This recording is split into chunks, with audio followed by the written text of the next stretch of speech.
나는 절대 영원히 패배하진 않는다. 결국에 내가 무조건 이긴다. 성공한 사람들은 어떤 상황이든 계속 발전해 나간다는 그런 특징이 있습니다. 제대로 느낄 수만 있다면 어떻게든 극복해낼 수 있는 겁니다.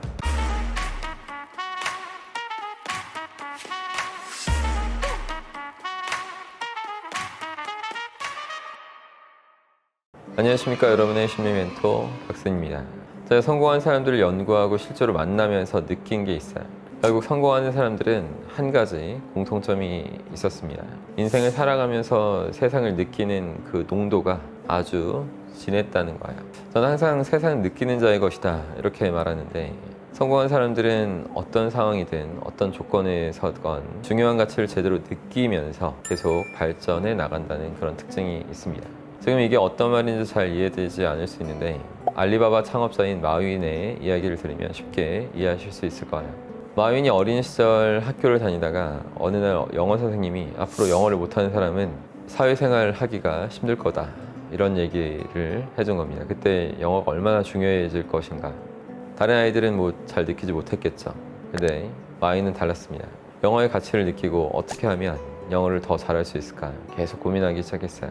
외국인들한테 직접 배워야겠다 이런 생각이 들어서 호텔에 며칠 무거운 외국인들을 대상으로 가이드를 해주면 영어를 배울 수 있겠지 생각한 거죠. 이후에 매일 아침 5시에 자전거 타고 40분 정도 거리에 그 호텔에 계속 왔다 갔다 한 겁니다. 처음에는 영어 단어를 몇 개 모르니까 레프트, 라이트 뭐 이런 식의 아주 기본적인 단어로만 가이드를 해줄 수 있었죠.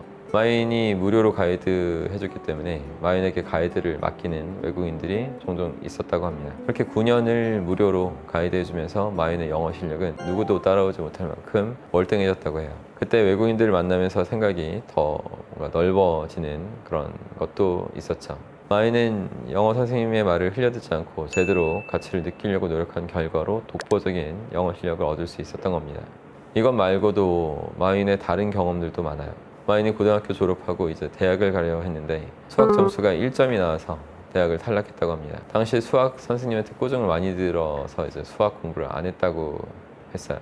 그래서 돈이나 벌자는 생각에 영어를 잘하니까 호텔 종업원 면접을 보러 갔습니다. 근데 키가 작다는 이유로 또 탈락되고, 마윈의 키가 163cm 정도로 된다고 하는데, 그 다음에 마윈이 뭐 할까 고민하다가 동네 KFC가 들어와서 면접을 보러 가겠죠. 면접에 총 24명이었는데 23명 합격하고 1명만 탈락했습니다. 그것이 바로 마윈이었고요. 그 뒤엔 이제 마윈과 놀던 친구 4명이 경찰 시험을 준비한다길래 같이 준비했고, 근데 마윈 빼고 4명만 다 붙었어요. 정말 절망적이었겠지만 결국 우여곡절 끝에 한 잡지사에 합격을 해서 겨우겨우 잡지 배달원을 했던 거죠. 참 마음이 싱숭생숭했을 겁니다. 인생에 뭐 회의감도 많이 들었겠고요. 그러다가 우연히 인생이라는 제목의 소설을 읽게 돼요. 그 소설의 주인공은 실패를 해도 끊임없이 계속 도전하는 그런 인생을 살았는데, 이때도 마윈은 도전하는 인생의 가치를 다시 한번 제대로 느낍니다. 호기롭게 다시 대학 시험을 준비하게 됐고, 정말 공부하는 거리가 멀어졌는지 또 불합격을 해요. 이제 정말 뭐 먹고 살아야 할까 하는 고민을 하다가 이젠 일본 드라마인 그 배구 여정부라는 걸 보고 다시 한번 힘을 얻습니다. 그 드라마의 주인공이 철학이 이런 거였어요. 나는 절대 영원히 패배하진 않는다. 결국에 내가 무조건 이긴다. 그래서 이제 마윈은 각성을 했고 시험을 준비해서 결국 항저우의 사범대학에 입학해요. 사범대학에 들어가서는 영어를 잘하던 게 이제 빛을 이제 발하게 됩니다. 그 대학교 총장이 마윈을 보고 이런 학생이 있다니 뭐 하면서 놀라서 영어 교수를 시켜봐야겠다 이러면서 마윈을 영어 교수로 만들어 버립니다. 마윈의 영어 강의는 정말 인기가 많았다고 해요. 사람들이 강의장이 꽉 차고 입구뿐만 아니라 복도까지 줄을 서서 강의를 들었다고 합니다. 이렇게 교수를 하고 나서 알리바바를 창업하고 지금은 50조 정도 규모의 자산을 가진 중국 갑부가 된 거죠. 자산 규모는 뭐 주식이 많아서 이제 등락이 있겠죠. 정확하지 않을 수 있는데 40조에서 한 70조 왔다 갔다 한다고 합니다.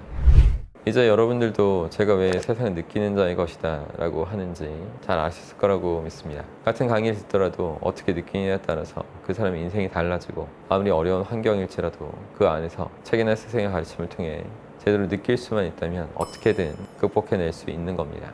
저는 여러분이 제대로 느끼는 자가 되셨으면 좋겠어요. 어떤 경험을 하든지 최대한 많은 것을 느끼고 깨달으려고 노력하시기 바랍니다. 그럼 여러분도 머지않아 마윈처럼 또 누구도 부럽지 않은 그런 성공한 인생을 사시게 될 거예요. 제 책으로도 많이 느끼시고 제 수업으로는 더 많은 것을 느끼실 수 있게 될 것입니다. 센터에서 기다릴게요, 여러분. 항상 힘내십시오. 고맙습니다.